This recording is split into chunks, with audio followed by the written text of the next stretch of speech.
Shalom, this is Reb Yoseph Schreiber coming to you from the land of Israel.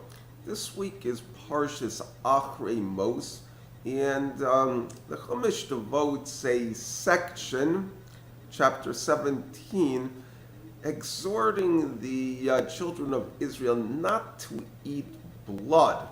The concept of food is important in Yiddishkeit. I will explain that issue. It tends to revolve around taste and nutrition, what keeps a person going. In this case, it also revolves around avodah zarah.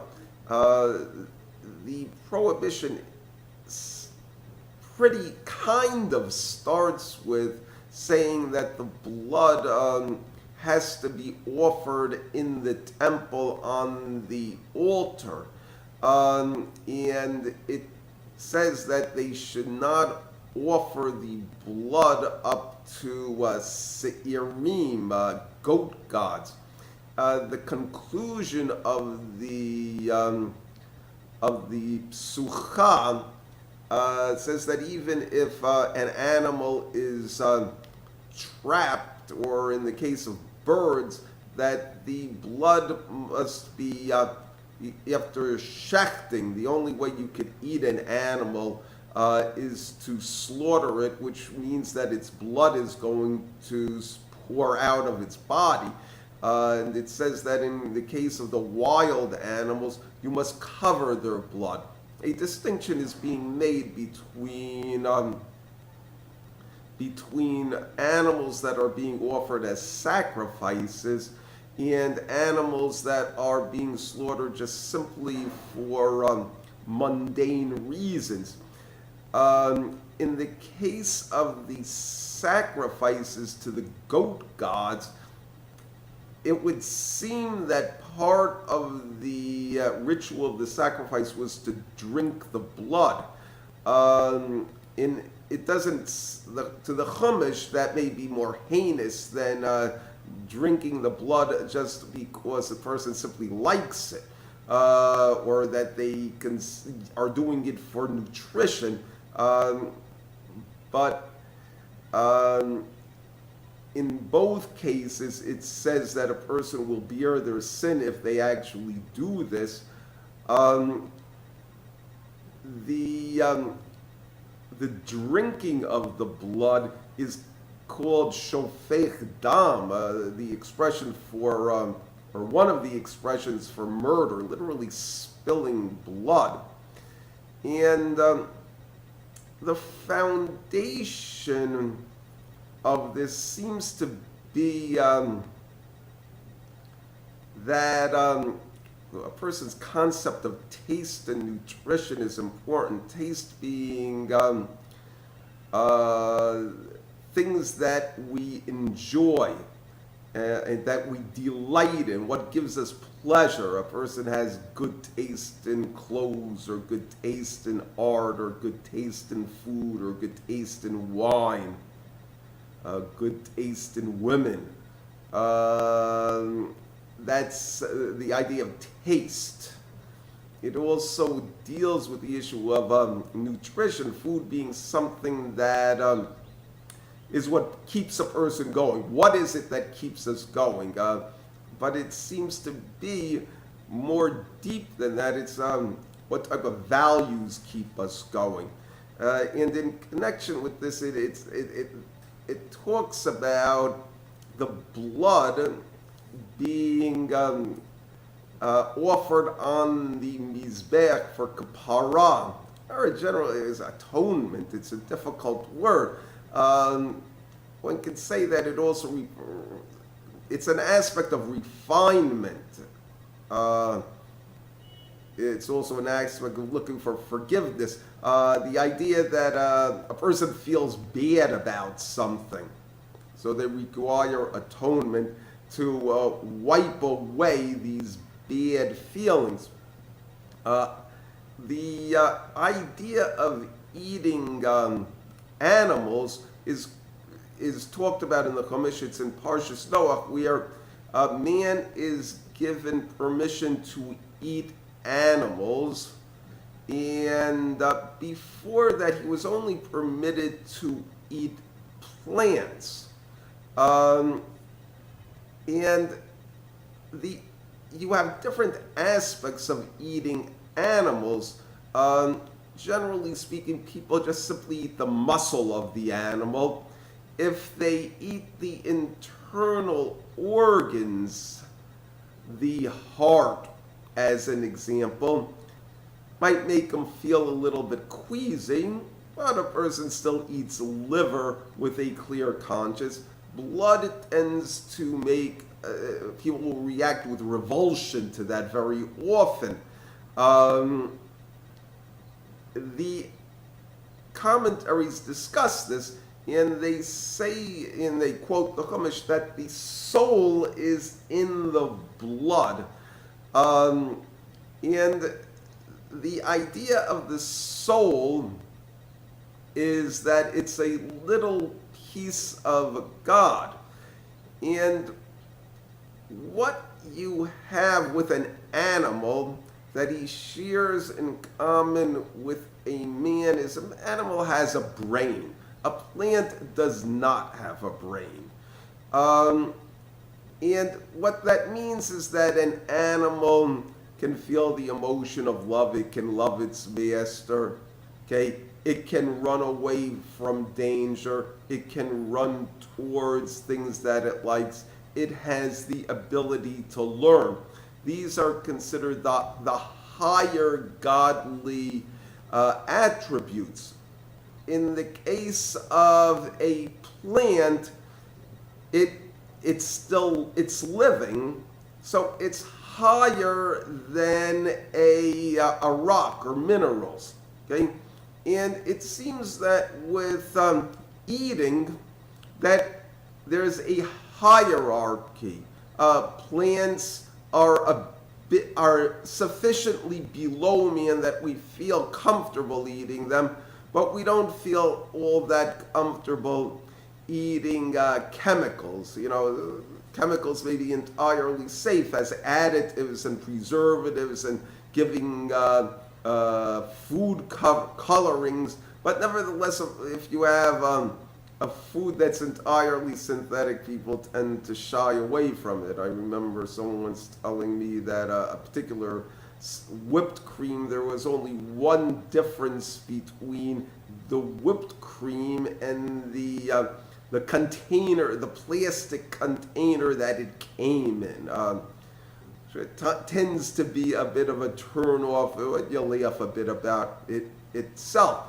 So it becomes a case that the Rambam takes the position that because man saved the animals have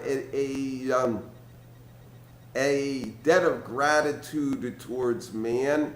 Therefore, a man is permitted to eat them or eat their meat, which is closer to being a vegetable, but not their blood, which is closer to being what makes a human human, and that closer to the soul. It's the seed of the soul, so to speak. Just like a person wouldn't engage in cannibalism, it would even be worse to be eating the soul.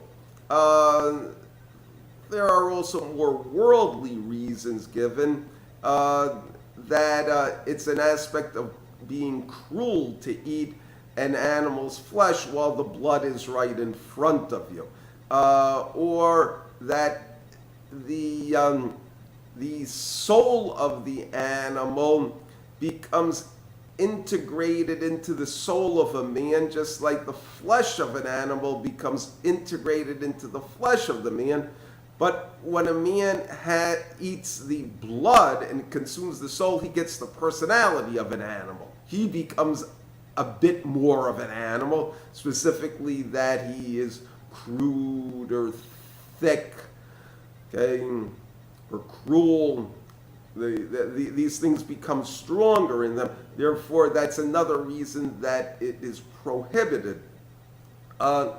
Concerning the issue of sacrificing to shadim, you're getting into the issue of avodah zara, which means that a person is ascribing supernatural qualities to something other than Hakadosh Baruch Hu, saying that through a particular star or a particular animal, that if he performs the right rituals, it will give him some sort of benefit that's independent of God.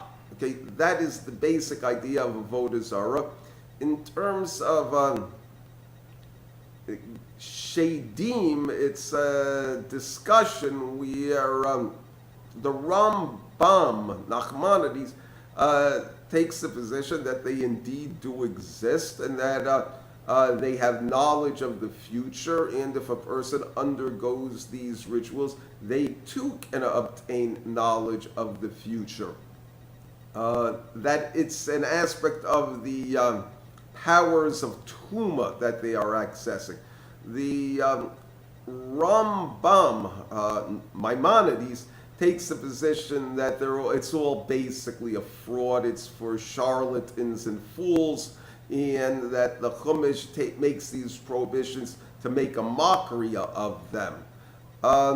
The idea, though, is that through doing bad things, that a person can get a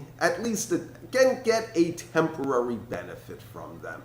Okay, the Chumash, or the Tanakh, the Haftorah, Yechezkel, where it brings on this parsha, brings a lengthy chastisement of the Jewish people, that they were depraved, that they were consumed with graft, that they were murderers. It's that rather lengthy. And the ideas of being depraved, or of robbery, of oppressing the poor, are either considered a form of spilling of blood, or or a result of it. Someone who spills blood would do these things as well. Much like the idea of lashon hara, bad talk, evil talk, is considered a form of murder. The popular expression, character assassination. Okay? So the idea seems to be that through the mediums of taste and nutrition, we acquire values as well. That someone who likes the taste of blood will like the taste of graft, and will like the taste of immorality as well. And even worse, someone who his sustenance is blood, it's going to be violence and plunder, which is what keeps him going, what keeps him alive, his modus vivendi. The opposite is with offering the blood on the altar, which as an atonement, the idea is that through expiation of this bad feeling of some sort of guilt, that we refine ourselves. And through refinement of the sense of taste, through refinement of nutrition, we refine the things that we delight in, and we refine the things that keep us alive. In that ultimately we're able to use everything for the way that it is intended for, and also have a proper place for religion in our lives. Thank you. Shabbat Shalom.